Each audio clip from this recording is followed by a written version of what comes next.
coaching, I mean, when I started sports, my initial thoughts, I mean, of course, actually I've been in track and field for a total of 30 years. So I'm 40 this year. So a large part, I mean, almost 75% of my life is in track and field. 30 years. I started 15 years as an athlete, and then of course 18 years. I mean, I'm 40, so I'm 18 years. Sorry, 22 years as a coach. So I started coaching at a very young age, at the age of 18.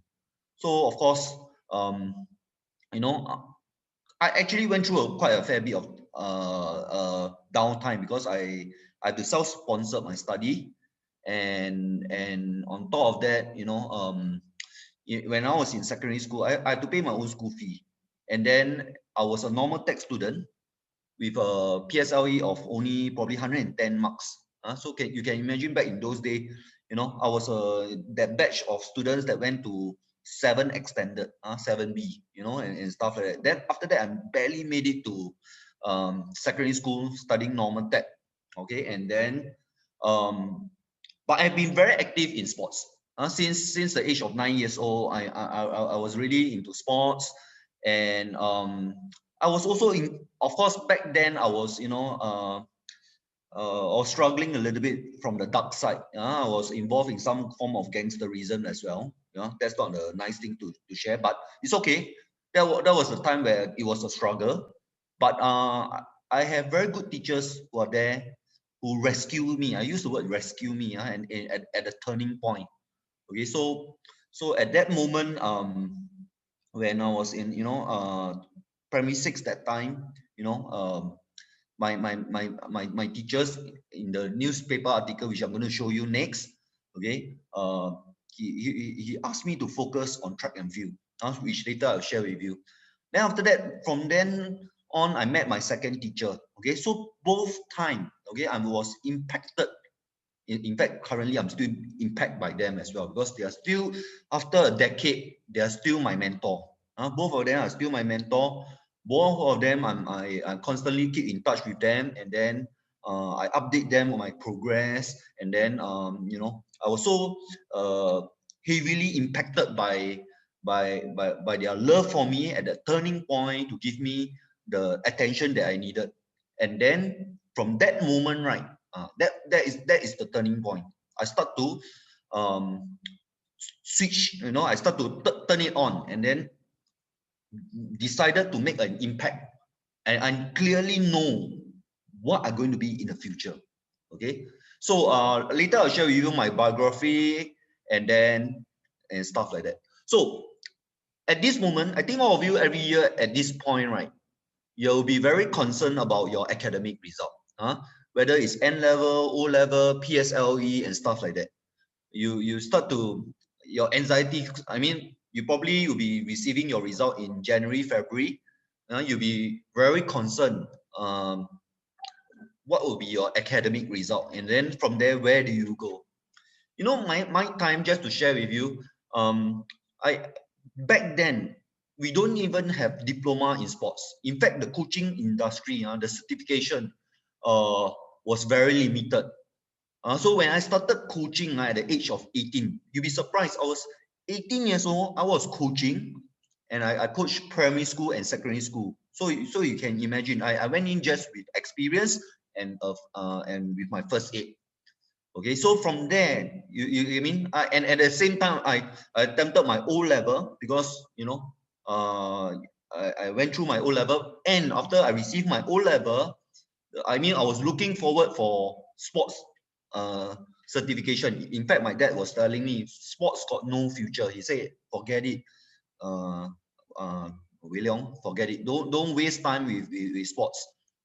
Back then, the engineering, okay, is a big thing. Okay, then he was sharing with me, well, if you are an engineer and stuff like that, you have a good career and stuff like that. So I took his advice. Actually, I went to Singapore Poly and studied engineering. However, halfway along the way, I mean, I completed my diploma in engineering, and I decided that after so many years in sports, sport is still my passion, and I believe that at the end of the day, there will be a career after that. I mean, and I knew that if I going to refocus back into sport and put in the investment in my academic, I'm very sure that I will do well in my studies. Okay, so here he said, what are the job prospects ahead?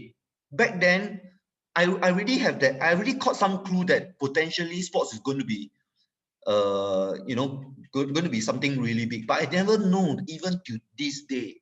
Okay, I'm pleased to share with you that I'll be going abroad. I'm going to have massive expansion in my sports program. So I thought, like I said, the root of it, I started as a coach. I thought I was just going to be the coach for the rest of my life. That was my original plan. Okay, but somehow along the way, I acquire a lot of certification. I constantly upgrade. People go NS, you know, will be going clubbing and stuff like that. I didn't. I invested all my saving while people are going book out for all those stuff. I went back for my upgrading of my coaching certification, because after during my NS, everything start to come in place already. The certification start to kick in. Okay, so next slide, please. Yep. Later, I'll share with you the whole journey. So, like I just mentioned before, so this is Mrs. Bala. She was, you know, so when I was young, I did share with you earlier on. I was a, you know, I was a challenging kid, okay, but she never gave up on me. Okay, so at that turning point, there was one moment that I was being summoned to the principal also cannot. Every month he have a headache with me, because either I go up to the stage for two reasons: either I receive an award or I will get public caning. Okay, till the very last ultimate already. You know, I was being summoned to his office and say, "Hey, William, sorry, this is your last chance already. I'm going to get you out of the school." Okay, so I was at the point of being expelled. But Mrs. Bala, who is my teacher over here, she said, she stood for me. She said, this guy is going to be a future. He have a huge potential ahead of him. All he need is to focus, okay, to pay all his direct attention to sports. Okay. Then after that, she literally locked me out in the class. She will actually bring a chain of back in those days, it's still old textbook, by the way. She will bring a chain and she chain up the classroom, and she will make me stay behind in class, and then she will give me tuition.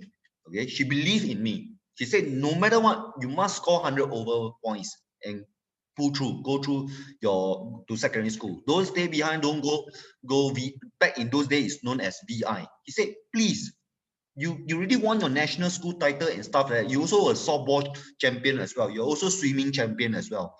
In that year, when we were the 7 extended and we were in P6 as well, we dominate the whole sports.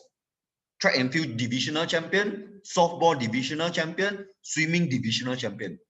Back to back in 3 sports, we excel in almost everything. I was the captain for both softball and track and field. And then, of course, I lead by example by, you know, putting in a lot of effort in my running and stuff like that. She just pulled me aside and then asked me, just focus, focus in your sports, and then with the condition that I put in some effort in study. Okay, next. And you know, sometimes when you have a mentor who constantly, you know, nag at you, and then you know, influence you, so you get a habit of becoming her. So I knew that at that point when I was you know, when the moment I come out of NS, I continue my coaching, and in the short span of 2 years, 2006 and 2007. So I went back to my alma mater school, Ang Mo Kio Primary. So the Kebun Baru and Ang Mo Kio actually merged. So in that short span of 8 years, I mean, I was there for 12 years. In the short span of 8 years, we won back to back 8 divisional title, by the way. We won 8 divisional champion. And then I actually started with a track and field of what, only how many? Probably 10 or 20 students, right? Yeah, maybe just behind. Next, yeah. Okay, so maybe next slide, please. Okay, so for this one, you see, I was coaching at the age of 18 already. You can see in this slide, right? I was coaching at primary school. I was coaching at secondary school. So in a short span of since 1998 to 2012, okay, almost 14 years, we won 8 divisional titles, including this one. Okay, so we have my first year in coaching, I already spotted a talent, and then after that, he went on to win overall best individual event. He dominated the title and so on. Okay, and then he did well in life after that. Okay, so when I was in so next page, please. Yep.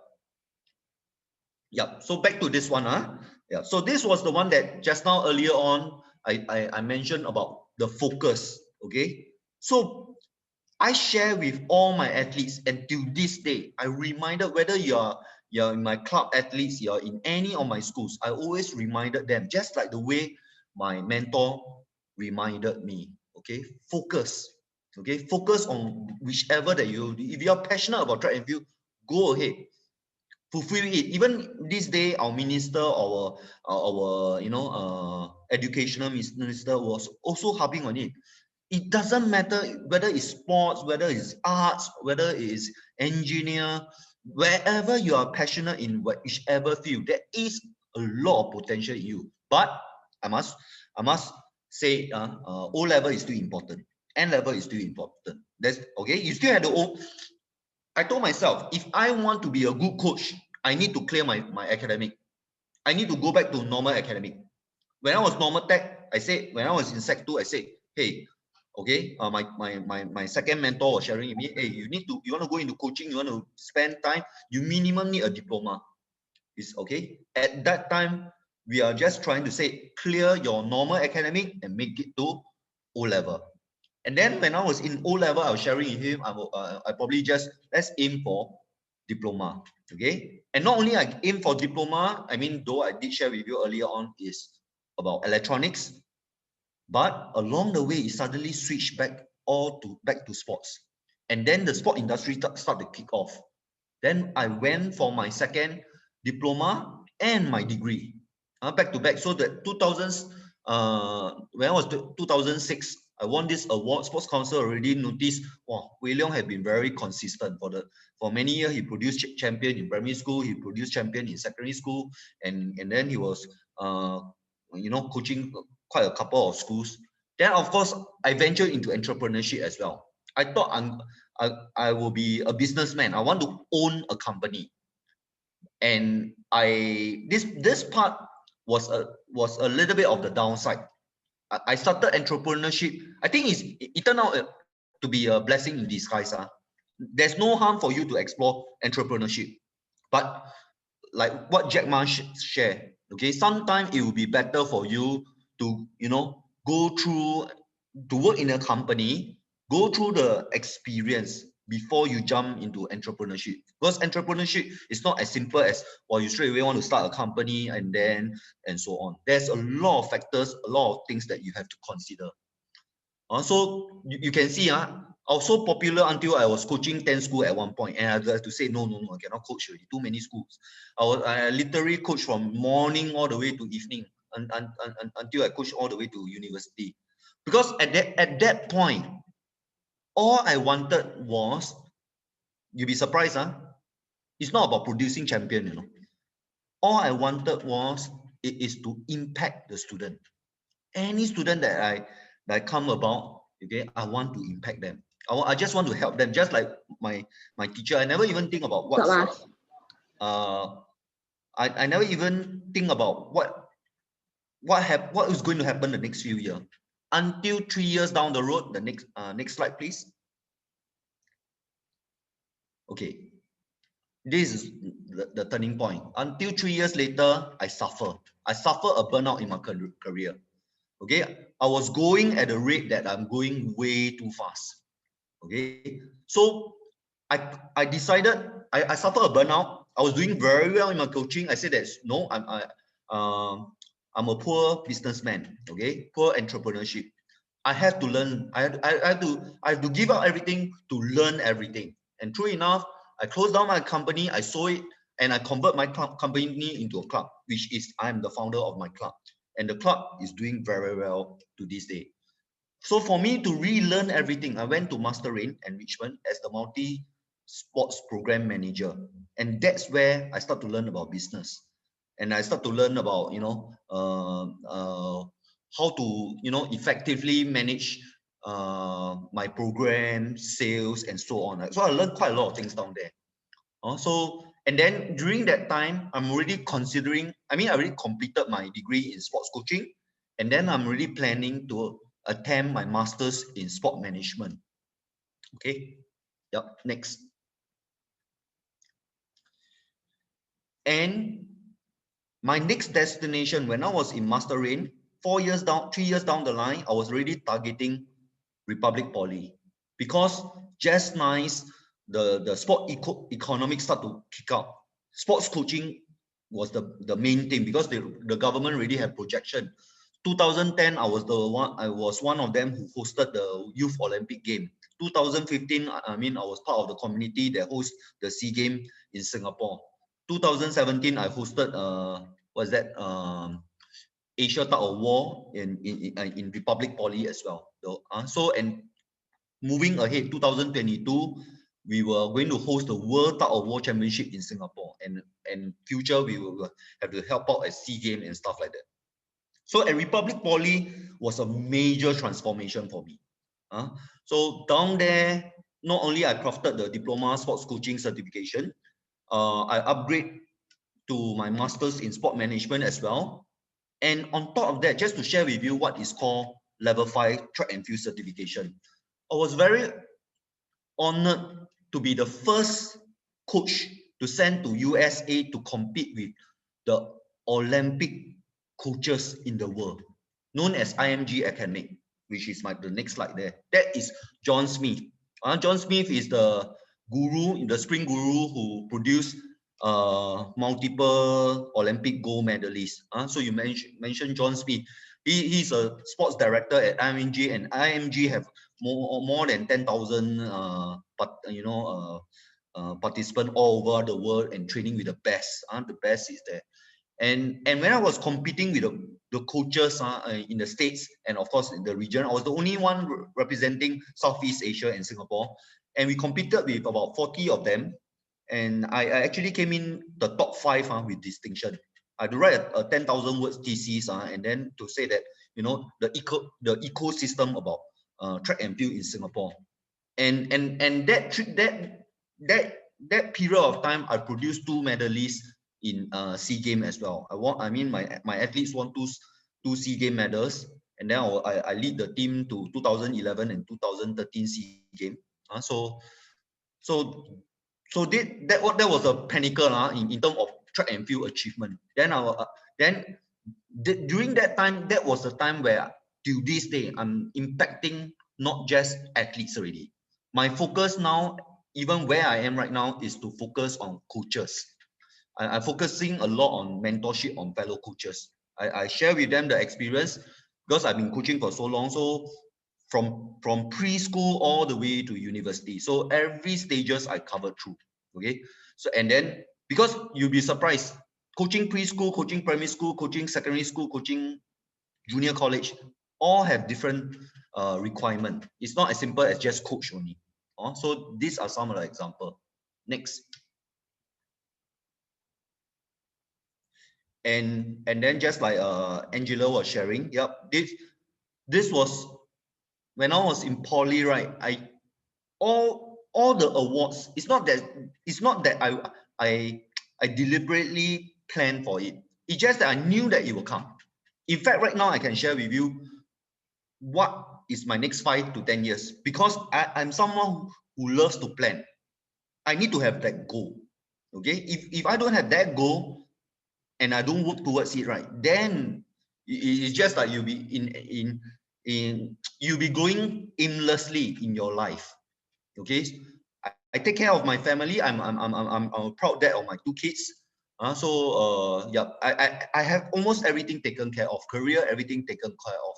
And then from here, I say, I'm looking at globalization. So I'm going overseas and stuff like that and do expansion and mentor fellow coaches down there. Yeah, next. So this is my girl, by the way, known as Charlene. She has been actively involved in sports, not because I force her. She likes sports because in our family background, my missus is a marathon runner, by the way. Yeah, I'm a sprinter. And then a lot of parents probably will ask, uh, just because if my daughter is from track and field, does it mean I will want her to specialize in track field? You'll be surprised. At this stage, though yes, he involved in some form of track and field, but I never give her regular training. Okay, in fact, there are times my missus is nagging at me and say, hey, why aren't you giving my daughter the focus? I mean the attention to get her excited about track and field, because I know the physiology. I am a master coach. I know that in order for my girl to do well someday, somewhere, she need to sustain the sports for 20 years. She's 10 years old, 15 years. Because in track and field, to win the gold medal at the SEA Games, like Shanti Pereira, our first SEA Games gold medalist, she won her SEA Games at the age of 22. I taught her in class, by the way. I was her mentor at Singapore Sports School. So, what am I doing to Charlene right now? Just for your info. She's going through netball. She's going through track and field. She's just basically going through the basic of everything. I don't want her to suffer burnout. Okay, I'm taking it slower this time around. I'm trying to ignite her passion, and I put in less emphasis on winning. I put a lot of emphasis on sports value. As like just like my club, the motto is true to the sports.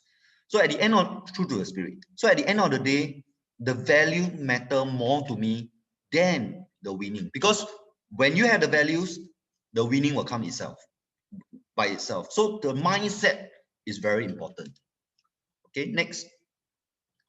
However, if let's say when in the next few years, if Charlene speak to me, whether as her daddy or her coach, he said that if I want to go into sports, will you support me? My answer would be, of course, yes, why not? In fact, I have been in the system for so many years, and I can share with you. It's just not sports only, arts, music, engineer, in any field. I'm very proud of our Singapore education system. We have almost everything. So I take a reference just from, since I'm involved in sports, I take Singapore Sports School as an example. You can come in at any pathway, even if you had to go to ITE. It's not the end of the world. Last time, maybe the nickname is the end of the world. But now, no. ITE, no matter what, at any pathway, if you do well academically, I have ITE student currently in my as my employee. He's studying all the way to specialist deep, and I'm pushing him all the way to degree program.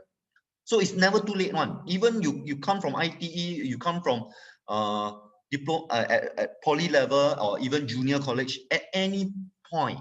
So in our Singapore system, they take care of your education pathway. So at the end of the day, I'm just to share with you, just sports alone. I thought in the past, you probably have just one university. I mean, we all know NIE in physical education only. But are you aware in sports degree right now, there's at least 3 governing body, governing university. One, of course, NTU itself, NIE. 2, SUSS. 3, SIT. SUSS, in fact, sorry, 4, including SMU. Okay, so these 4 universities each have its specialization, because the sport itself is no longer just physical education. You can branch out to sport management, you can branch out to sport science, you can branch out to sport psychology, you can branch out to physiotherapy. The sport the sport analogy itself, in terms of your career prospect, is so diversified. In fact, you don't just stop even at your degree level. They even offer all the way to masters in sport management, all the way to PhD. So there's so many pathways in terms of the academic itself. So it's like I say, this I'm so excited for all of you actually, parents and students. Everything is crafted already, and then the sport will just grow bigger. It won't grow smaller. So we are all waiting for COVID to stand down, and then after that everything will kick off. Yep. Next. Okay. So what? This is a slide that's under Skill Future, and this was presented in my my course back in Republic Poly. Okay, so very important. They are trying to share with all the parents and all the students what would be the top 10 skills in 2030. You guys must get yourself ready. The world, just like today, are having a lot of complex problem solving. Okay, it's no longer that you are silo and you're doing things alone. So whether you after you clear your O level, you go to polytechnic or university, at some point you must work as a team, and there will be a lot of critical thinking involved. Okay, it's not just solving a daily task. You literally have to come together, discuss, work as a team, and solve problem together. And we are in also technology and AI as well. So creativity wise, okay, like I say, you see, in today's last time we probably meet face to face, but now technology have taken place itself. So you see, there will be creativity. I can be sitting right here. I probably would be, chairing my meeting in China and stuff like that. So technology is here to stay, and we have to catch up with it. Things like also additional things like if things like coding and stuff like that, if there's all this opportunity, upgrade yourself. Okay, so in an office setting, there are other aspects like people management. Okay, so at some point you get yourself qualified already. Then the next thing in the office, you have to learn to work with people, EQ. Okay, you have to coordinate with people.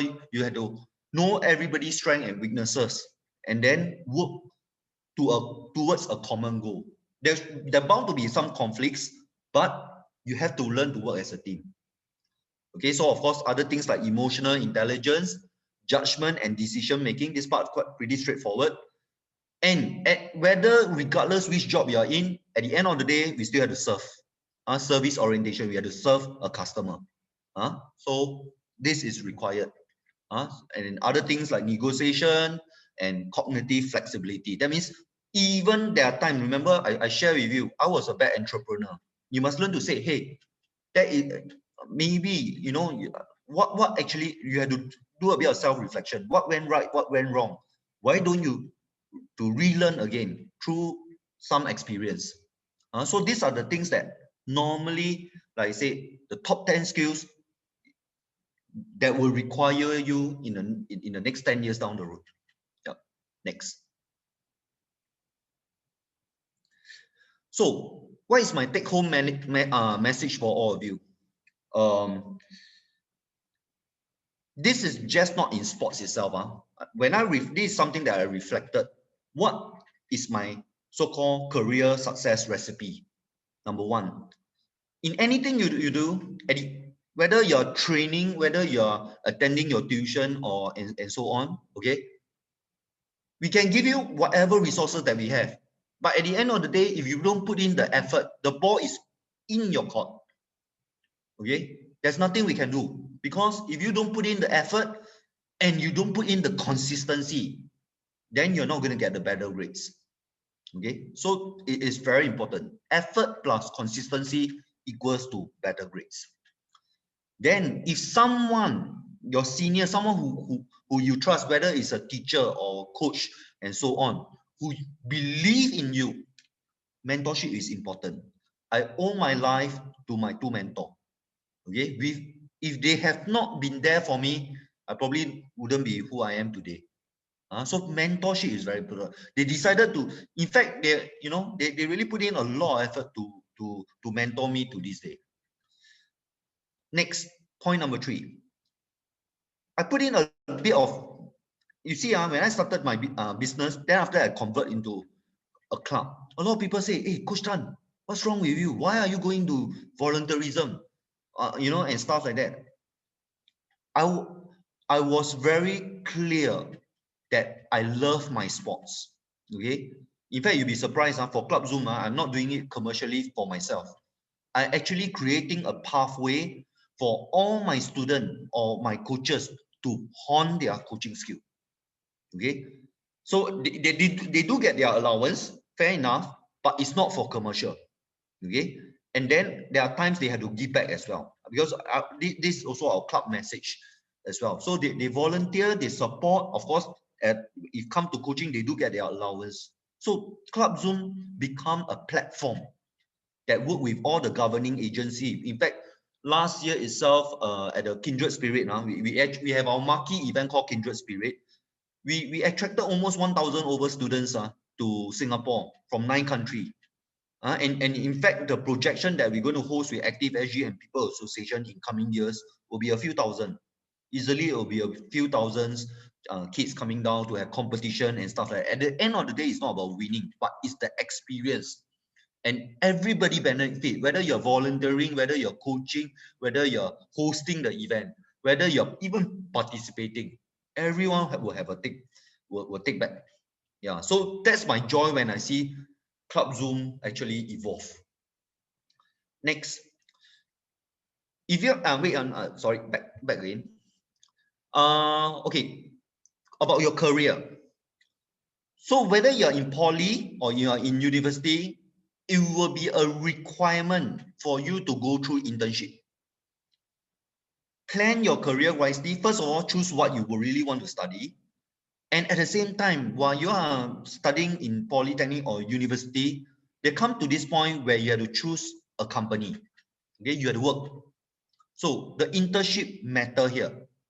Okay, you're not there to earn a lot of money. In fact, whether you're in polytechnic or the university, the lecturer will share with you, it's not about the money. I mean, you probably will get some token of appreciation allowance, but choose your company wisely. Go to a company that can give you wide exposure.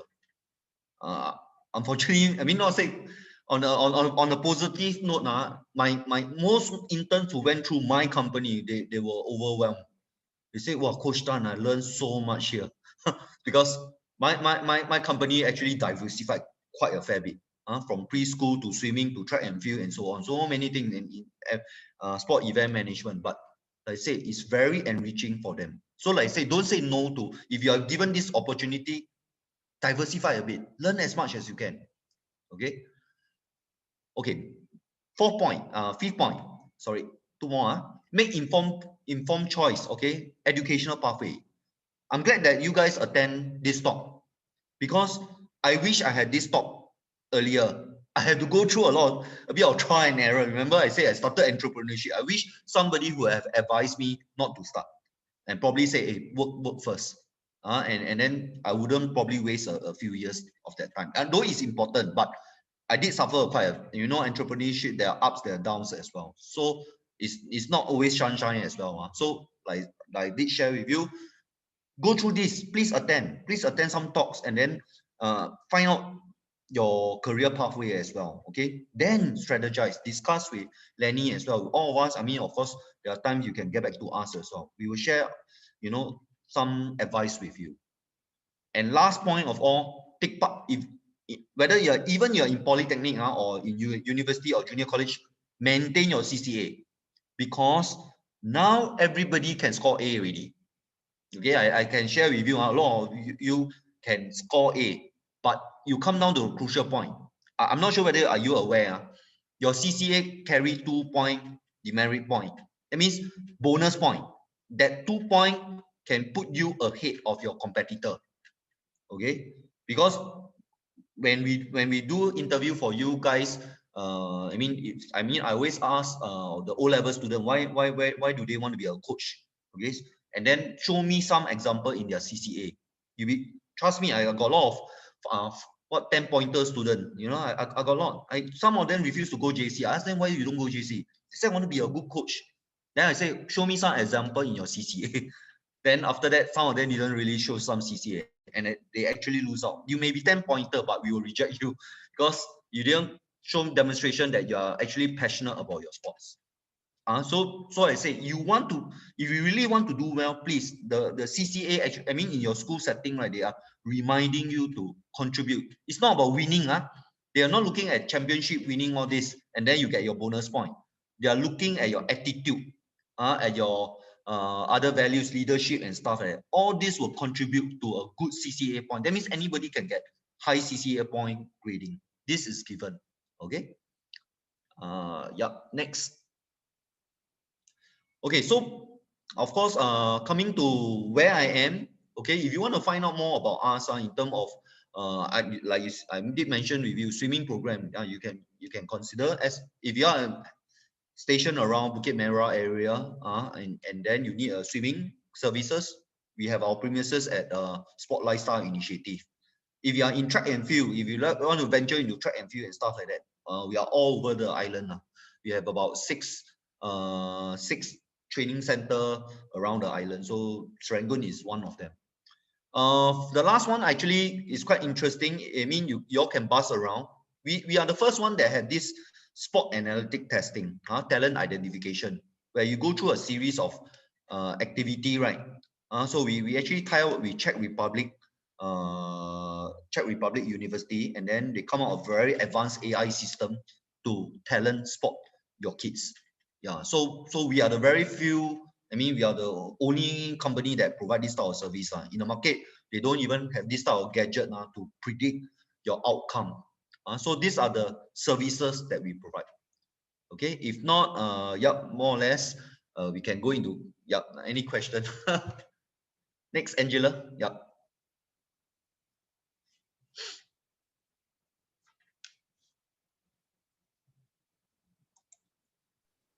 Angela, you're muted.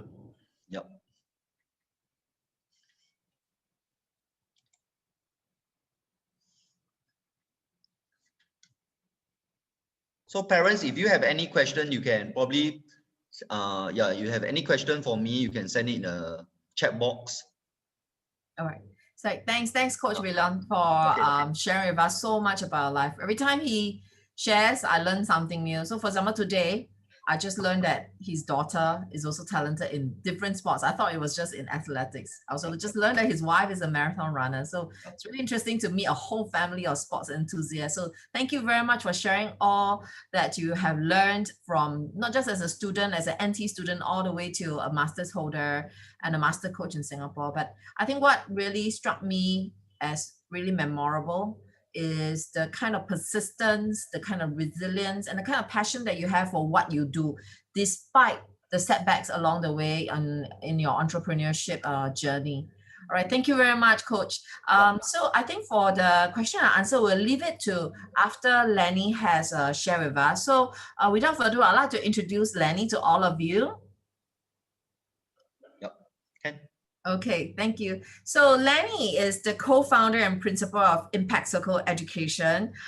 We were ex-colleagues in our first school, or rather my first school in Hillgrove Secondary School, and that's how we met. So he was a HOD then, and I was a subject head in another area. So he, prior to leaving MOE, prior to setting up Impact Circle, he was the former vice president of Dunman High School, as well as the former program manager of the Singapore Teachers Academy for the Arts. He was also the former head of department for aesthetics in Hillgrove Secondary School. He is a recipient of the PSC Overseas Merit Scholarship, as well as the 2016 National Day Commendation Award. So we are very happy to have him share with us what he has learned in his life journey of learning and development. All right, so without further ado, Lenny, I will hand the time over to you. Thank you so much, Angela. Okay, firstly, thank you so much, Coach Wee Leong. Really, every time I hear you share, it creates a warm, fuzzy feeling in my heart. Even though I'm not very much of a sportsman, but many of the struggles that you go through, I can really relate to that as a musician, or wannabe musician. Yeah, so today I'm going to share a little bit about my life. And the whole intention is I'm going to draw out some nuggets of advice for both the parents and the kids here in our midst, right? So what I'm sharing to the kids, it also applies to the parents, because in every parent there's still a little child inside, right?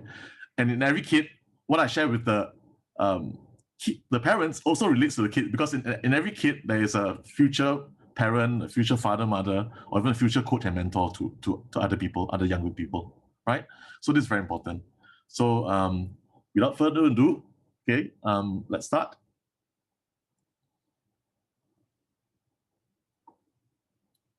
Okay, so as Angela mentioned, I had a 14-year career in MOE, and I quit at a high point, which was as a vice principal of Dunman High School.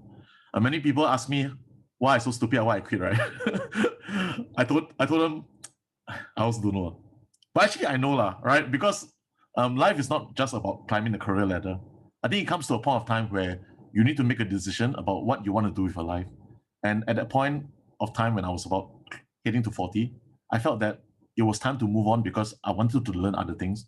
I wanted to learn how it's like to be in the private sector. And I didn't want to be cocoon, in the public service all my life, because I felt that there was so much more that I wanted to experience. Right, so I resigned and I started Impact Circle Education with Angela.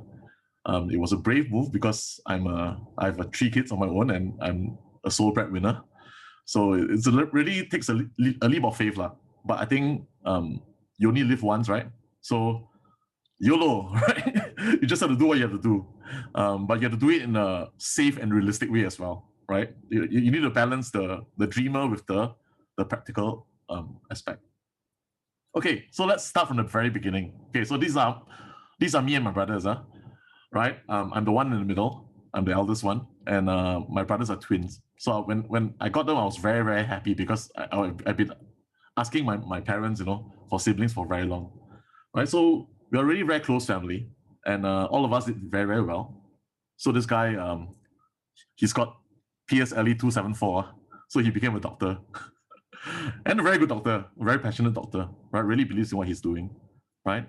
And this other brother of mine scored 271, and he became a lawyer, right? And again, most lawyers are a little bit jaded, but my brother, he's really, really passionate about being a lawyer. And to this day, when he talks about law, he's full of joy. And I think that's what we want. We want to choose a career where it gives us that joy, and the joy to want to serve others. And for me, I'm the black sheep of the family. I didn't do very well. Only 262, okay? PSLE 262. And now I'm jobless. Right, so this goes to show you that honestly, it doesn't really matter what you score for PSLE, right? You look at Coach Tan, he scored less than 200. But even today, I think he's more successful than me, honestly. He's much more successful, coach of coaches. I'm only principal. I'm not principal of principals. Yeah. So really, do not let your grades define you. But grades are important because it actually opens the door to the next stage of your life, right? Okay, I said I wasn't much of a sportsman, but actually, my first love was sports, right? So this is the picture that I have, the medal presentation ceremony for the C Division Judo Championships of 1992. Can you guess which one I am? I'm there, one of them. Yeah, last time I was quite skinny, right? So this guy. Look like me or not? Okay, so honestly, I was really, really very into sports at that time, and I was so proud to be representing my school team, and I'm so proud. I think still this day, this moment was the highlight of my whole secondary school life. Not my results, not my tests, right? Not my homework, but the experiences in the CCA, just like what Coach mentioned. And I remember fighting proudly for my school. I remember representing my school in different tournaments.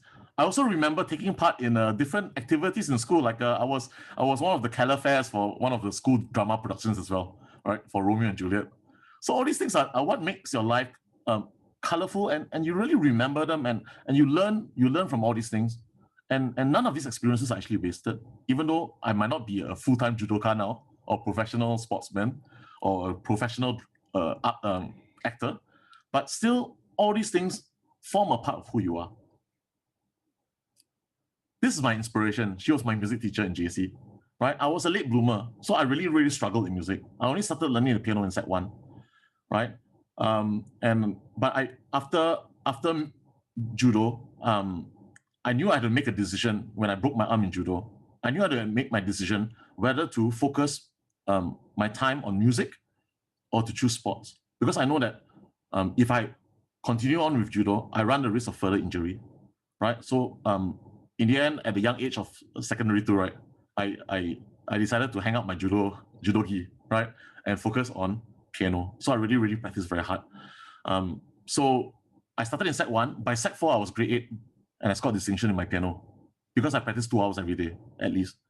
Yeah, and this is my JC music teacher. She was the one that inspired me to want to actually further my studies in university for music, right? She was from the University of Birmingham, and she was the one that put all the things into place, inviting the lecturers from the university to come and audition us in Singapore, right? And without her advice, I wouldn't be who I am today, right? So she inspired me, but she also was the one that almost got me killed. Let me explain why later, right? This was my A-level results. So in a way, I've the opposite problem of Wei Leong, right? Score too well, okay? And because I scored too well, my mom was very, very angry with me when I told her that I wanted to be a teacher.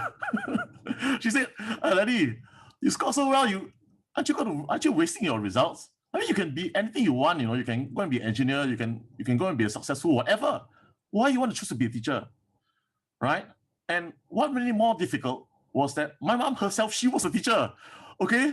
So she has the benefit of being older than me, of being my mom, and she has career experience in the career that I want to choose, right? So she really, really, I almost died. She almost wanted to kill me, hang me upside down, okay? But let me explain later. I'll explain later why I made this decision to go into teaching, even with my results. Yeah. Okay. So now this is something that is very important for all of us to know, okay, and to really reflect. Okay, this concept called ikigai, right, from the Japanese words iki, which translates to life, and gai, which is used to describe value or worth. So really, this concept is really asking us to examine what is our life worth, right? What is the thing that brings us the most joy, right? What is our mission? What is the long-term goals that we want to accomplish, right? So they've actually summarized it in a very, very concise Venn diagram, which appeals to my mathematics side. Yeah. You can see that there are these 4 circles. One circle represents the things that you love. One circle represents the things that you are good at. One thing represents the things that actually pays very well. And the last circle represents the things that the world needs, right? So this concept is really asking us, are we able to find something that is right at the center, right? That is our ikigai. Something that we love, we are good at, pays us well, and is what the world needs. And if you can actually find what is this ikigai, then we are really set for life already, right? We are set for life already. Because if let's say we only want to pursue our passion, something that we love, something we are good at, but it's not really something that pays us well, or is something that the world doesn't need. Yeah, our life will be filled with purpose, but we'll be finding it very, very difficult to feed our families. Yeah, right. So do think about the practical aspect as well.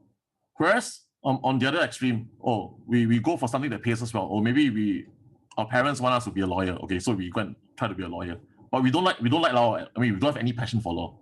We only do it because it pays us well and it's something that the world needs. Then it will only become our vocation.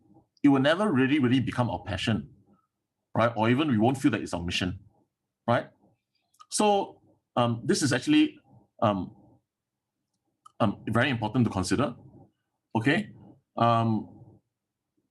maybe because we're still young, we're still exploring, we haven't quite figured out what is right at the center yet, but that's okay. The important thing is that we must keep searching, because if you don't search, if you don't ask yourself who you are, you will never find it, honestly. And this is very tragic because I keep asking many of my students last time and even now, what is it you want to be when you grow up? I can tell you almost 100% of them will say, I don't know. I don't know. Even if they're Sec 4, they also don't know. They don't know. They don't have a plan. They only know I want to study hard. Why study hard? Because my mom told me. My father wanted me to study hard. But if you ask them what what is it you really, really want to do? Absolutely no clue. Okay? So what I want to advise you that, I mean, even if you don't know, you must know roughly what you like, roughly what you enjoy and what you don't enjoy, right? Because slowly the impression would form. Did I know that I want to be a teacher at Sec 4? I don't know, okay? But I know that I like music, okay? This is something that I love, okay? And before I started loving music, I know that I'm very good at math, right? I can close my eyes, I can solve any equation, right? I don't really have to study for math. Yeah, because I pay attention in class and I understand what the teacher is presenting, right? So I know that these are the things that I love and the subjects that I'm good at. I know that I enjoy making a difference, right? And this is something that the world needs, right? The world is in great need of good mentors and coaches and teachers, right? And people that inspire others. The world got plenty of money, by the way. Money is not the issue, right? Too much money is not always the problem, okay? But the world needs people who inspire other people to raise their game, in whatever capacity. Okay? They have the heart to help other people. Yeah. And I know that I also love young people. I like being around young people. Yeah, because young people keep me young, right? But unfortunately, this one, young people got no money. Except maybe if they borrow their parents' money. So I got a problem, right? Young people got no money. But it's okay. I know that government got a lot of money. So that one is covered. Okay? So for this reason, I told myself, do I know that I'll be a good teacher? I don't know. But because of all this, I know that roughly it's around there, right? So I took up the PSC scholarship because I really wanted to study music overseas. And I paired it with math because math is my other passion and the thing I'm strong at.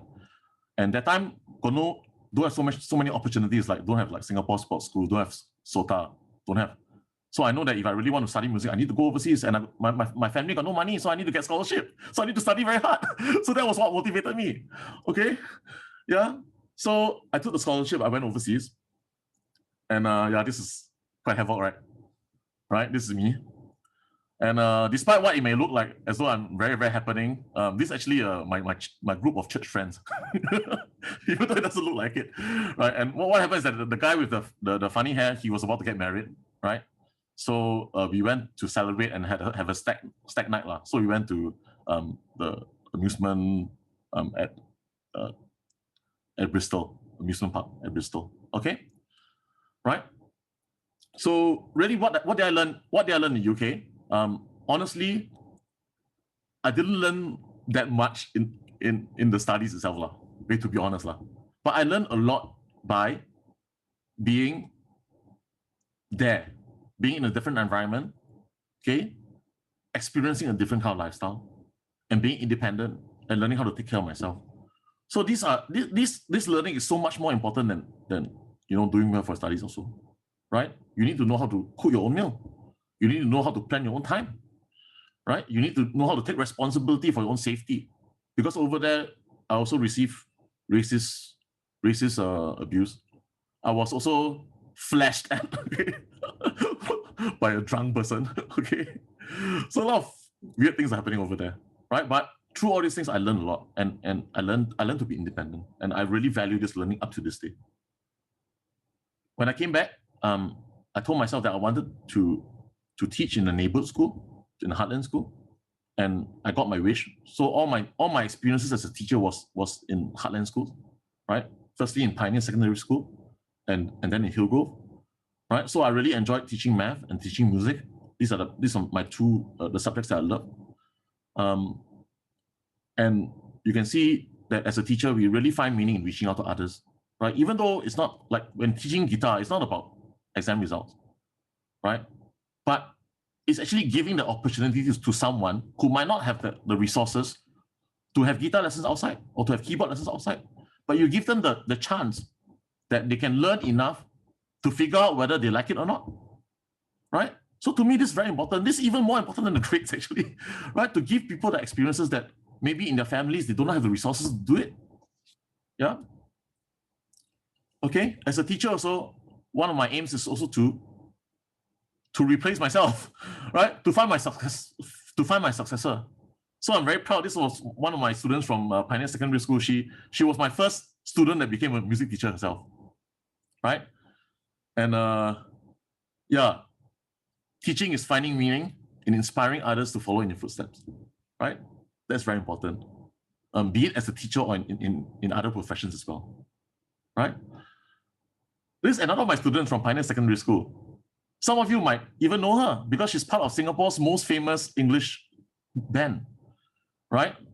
Okay, the Sam Willows, right? And this girl on the top left, her name is Sandra. She was my student at Pioneer Secondary School. And from that young age, I saw that she had a spark, that performance spark in her. And at the time, I don't know. I mean, at that time, there wasn't even any hope for someone to become successful in English pop.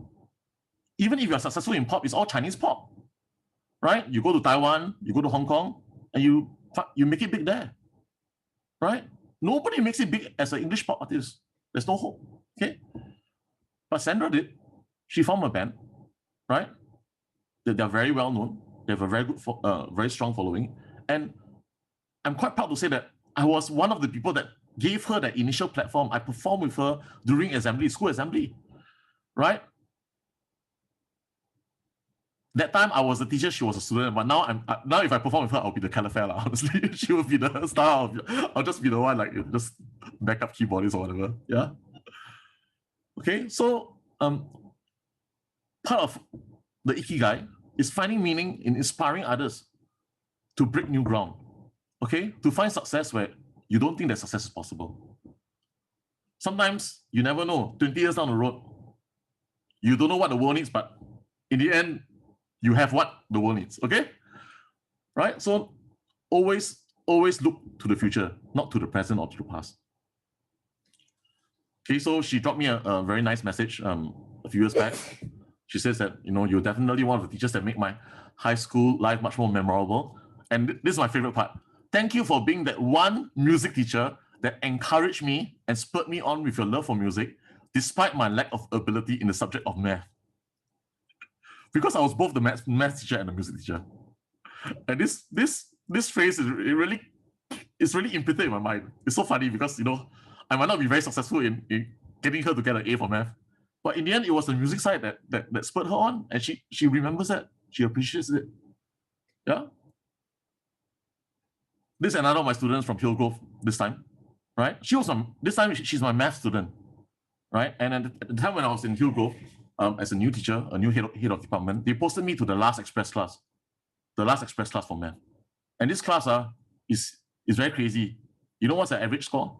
The average grade is D7. Like, at the end of Sec 3, end of year, the average score was a fail, or D7 in the whole class, right?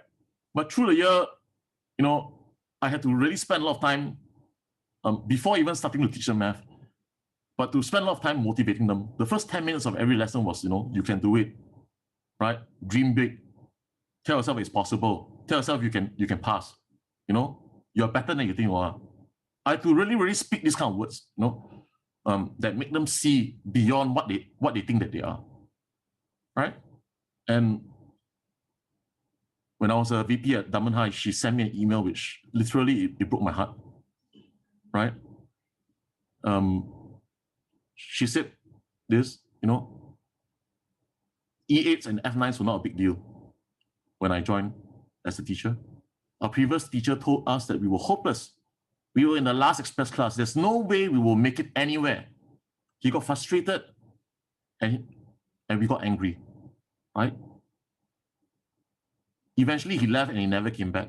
You were our new teacher. You came in at the start of the year, and we had an unspoken consensus among ourselves to give the teachers a hard time. We wanted to drive you crazy. We were loud, we were rude, and had attention spans of a goldfish. But you never once gave up on us. You were patient and kind. You explained the formulas over and over again. You gave us motivation speeches. You encouraged us to try. You never once diminished our dreams, no matter how ridiculous they were. You believe in each and every one of us. over the course of the year, I remember my math results improving tremendously. I went from an F9 to a B3, and I honestly couldn't believe it. I was starting to understand and actually enjoy doing math. And eventually we graduated. Almost everyone passed, and even a few of us got A's. So the average for the O-levels was between a B3 and a B4. It's almost like a 4-grade jump. Yeah. After graduating from Hillgrove, she went to she skipped JC Poly. She went straight to university, right, in the US, and she graduated magna cum laude. She graduated at the top of her class, right? And she went on to LSE to study political science, right? And she says this: none of this would have been possible if you were not my math teacher in 2011, because without your patience and support, I would not have done well in math and would not have been able to meet the requirements for university. More importantly, I would not have thought that any of this was possible, and it would have always been a dream. You quite literally changed my life. So, I mean, as a teacher, when I read this, I mean, it really just, the tears just flow. And I think it makes all the hard work that we put in as coaches and teachers, it pays off, right? Yes, I mean, I chose a profession that I will not get rich in, My brothers in medicine and law, they are 6 years younger, but they are making so much more than me. But I make so much more than money, you see, right? And that's so much more important, right? Because in life, you can make all the money you want, but you might not be happy. Yeah. So it's important to ask yourself, what is it that really, really drives you and makes you happy? Okay. So moving on, finding meaning in motivating others to achieve what they did not believe was possible. So some advice for the young ones here, okay? You have to work damn hard, okay? And work done is force times distance, right? Some of you know this formula, right? If you are not working against a force, that's not considered work. Okay, so when you work, you be better prepared. Something's going to work back against you, Okay, you need to push against all the pressures, of your studies, of your work life, of your family, right? And then you just push, okay? Push, and just force your way through. Yeah?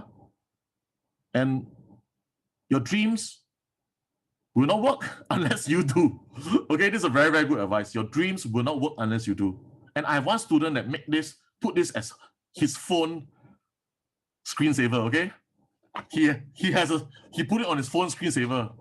And he's one of the people that went from math 49 to now scoring A1 for A-Maths, right, in 2 years. Right, one of my students. Okay, so what are you willing to sacrifice to make it possible? Can you play less of your phone? Can you work harder at the things that matter? Can you spend more time reading, learning, being good at your craft? Yeah, whatever it might be. Okay, it takes a lot of sacrifice. Last time when I was in secondary school, while my classmates are chasing girlfriend at RGS, I'm at home practicing piano. Yeah, right?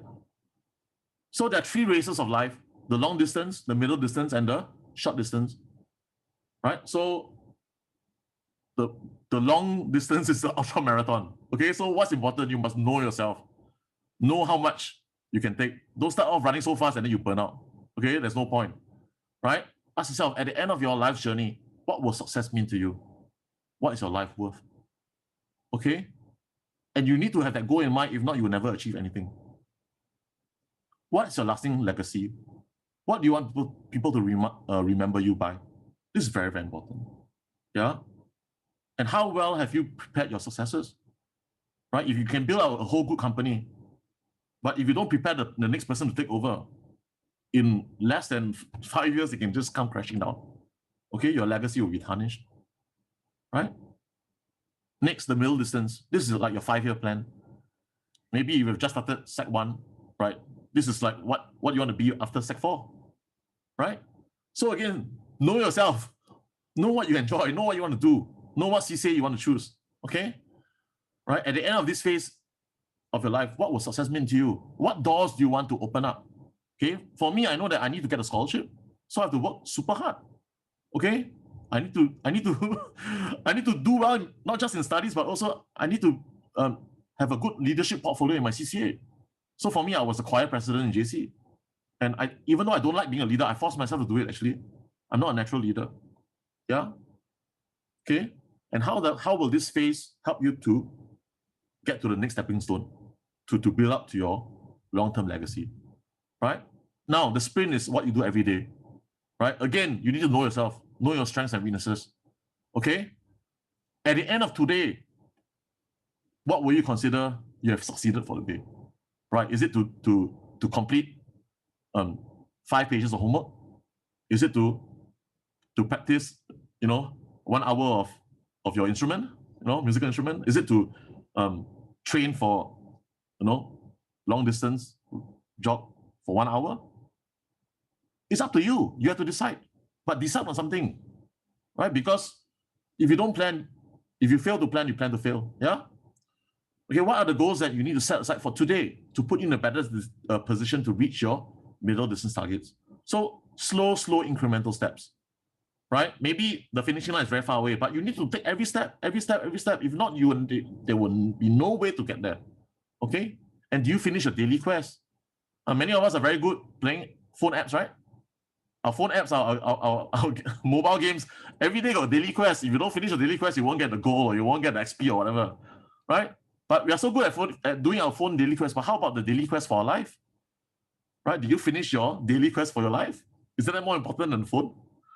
Right? So every marathon ran starts with a first step. It's never too late for you to start something, to be someone, or to be a better you. Take that first step. So I like to share about Colonel Sanders. You know KFC, Kentucky Fried Chicken. The guy that set up Kentucky, the Kentucky Fried Chicken, did it in his 50s and 60s. Right after retirement age, he set up Kentucky Fried Chicken and he went on to become a $1 billion worldwide company, international company. So that's amazing, right? So never ever think it's too late. Never ever think that you cannot achieve something that you really, really dream about. Yeah. Some advice for parents.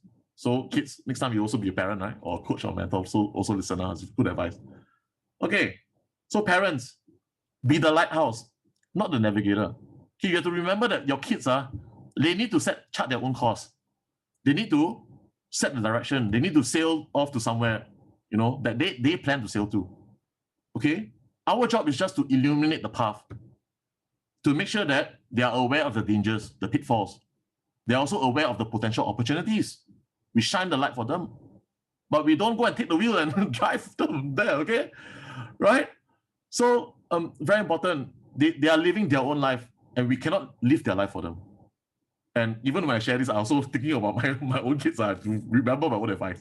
Yeah? Okay, as parents, let's be the cheer squad, not the playing squad.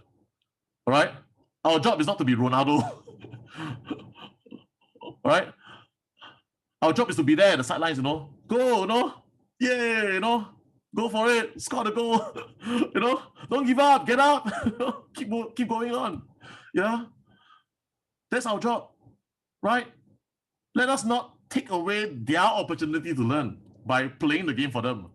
Okay, their life is their game. Let them play. Let them learn. If they fall down, they fall down. Let them fall down. Okay, let them pick themselves up. Yeah. Next thing, parents many of us are very good at nagging, right? So let's not be the keyboard warrior, be the life coach, right? Don't just, do you do your homework, do you do homework? Right? Let's really understand what our kids are dealing with, their struggles, emotional struggles, and ask them guiding questions for them to figure out for themselves what they're supposed to do and the steps they need to take to achieve a target, right? Let's not answer the questions for them, okay? We coach them. They come up with the solution themselves, okay? Right? And let us love them. Yeah, that's very important. Don't just nag at them for better results, right? Not just give a lot of ideas, but actually it doesn't work. Yeah. Okay, next thing, be the pillar of support, not the pillow of support.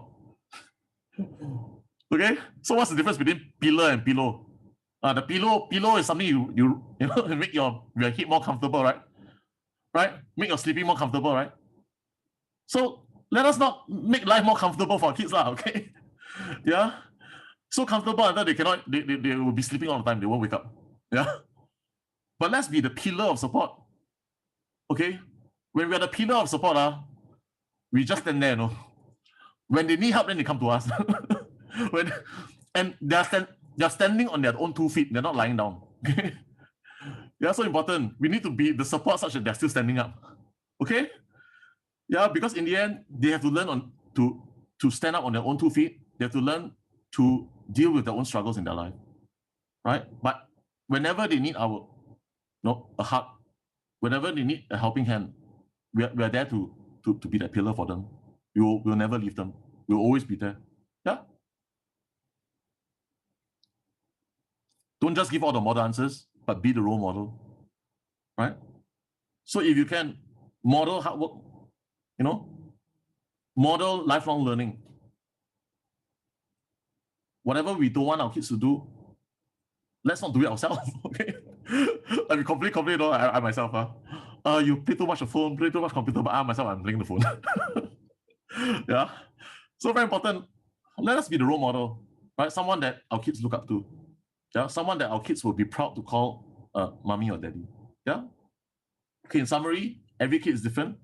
Affirm their individual strengths and help them to uncover who they truly are. Do not compare. No, every kid is different, right? And be very, very patient in helping them to deal with their weaknesses. Yeah. I played the song just now. Okay, the song that I composed. I won't play it again, but you can always find it on YouTube. Right. So these are the lyrics, and I really wrote it to try to inspire both the kids to dream bigger, as well as to the teachers and the coaches and the parents to really help to lead the way for the kids and to shine the path for the kids as well. Yeah. So my message, my ending message is, you will be a shining light. No matter where you are, you'll illuminate the way, and you will be a ray of hope in the dark of night. And one day you will shine. Okay. And these are my little diamonds in the making. When they were still cute, now not so cute anymore. Right. And ending off with, what will your life be worth? So let's all ask ourselves this question. Right. With that, thank you so much for being with us. I really, really appreciate coming down, and we hope that it's been very meaningful time for you. I'll pass the time back to Angela. Angela, thank you. Thanks, Lenny. Thanks for sharing all that you went through. Yeah, I didn't know that you were a judoka until we were preparing for this webinar, and then he shared the judoka information. Interesting. I took judo also, but I took it much later in the university. Like Lenny, it took me a long time to figure out what I like. Or rather, not unlike Lenny, I took a long time to figure out what I like. But one thing I really enjoyed was also sports. In fact, if you were to ask me which were my favorite school years, I would say that it's in JC, because that was a time where I discovered my interest and love for sports. So I was in canoeing and dragon boating, and I went on to do other things like judo, wakeboarding, and other kind of, does salsa count? It's a dance sport after all. Yeah, so it takes a while for some of us to discover what we like. So these days I like to run a lot. Okay, so thank you everyone for participating. Right now is the question and answer session. If you're not comfortable with speaking up, you can key in your questions in the chat box, and we will answer. Coach Tan and Lenny, or even myself, if you have a question for me, I will be able to answer that. If not, you can always email us if you're really, really shy to share your questions and concerns. Okay, so is anyone who has a question for us? Students can also ask questions. Yeah. Many of you are my students here, right? So feel free, this is your time to ask. During lesson cannot ask because the one your mommy and daddy pay for the money, pay for the time. Cannot ask irrelevant questions. So now you can ask. Yeah, and if while you're still thinking about a question, maybe you can turn on your webcam so that I can take a screenshot of all the participants here. Don't be shy. I only see, no, nobody wants to turn on the cam. Okay, it's okay. I'll still take the print screen of this. Okay, all right. Is there any questions? No questions, really? What about Lenny or Coach Tan? Do you have any questions for them? I mean, I just hope that our story inspire you all.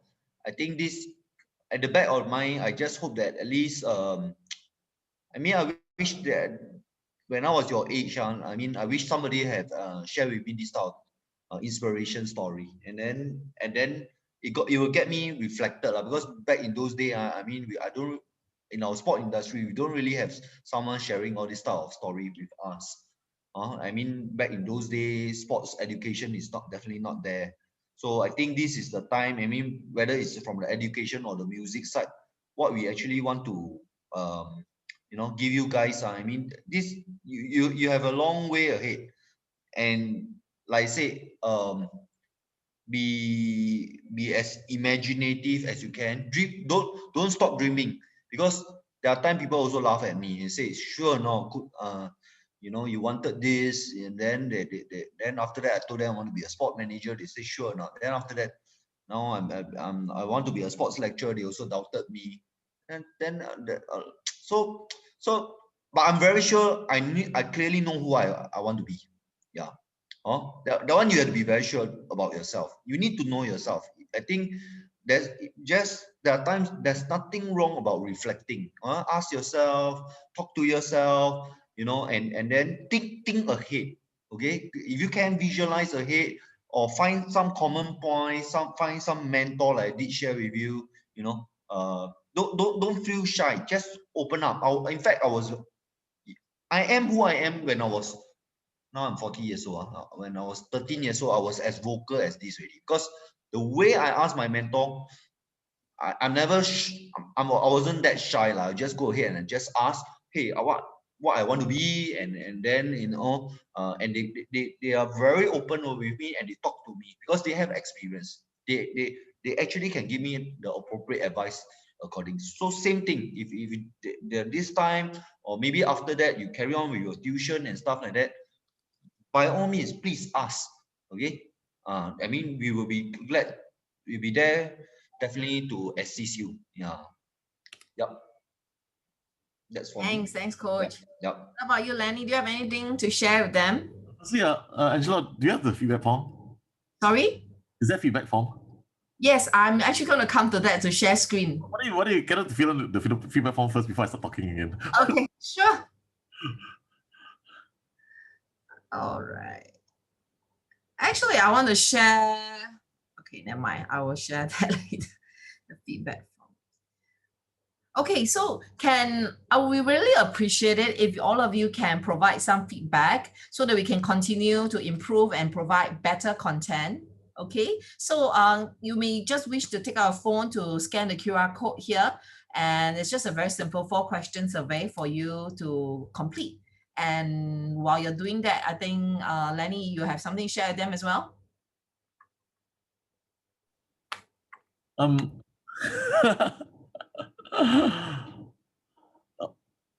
Nothing really specific, but I guess I think what I wanted to say was that the jobs that will be big in the future, many of them are not even invented yet.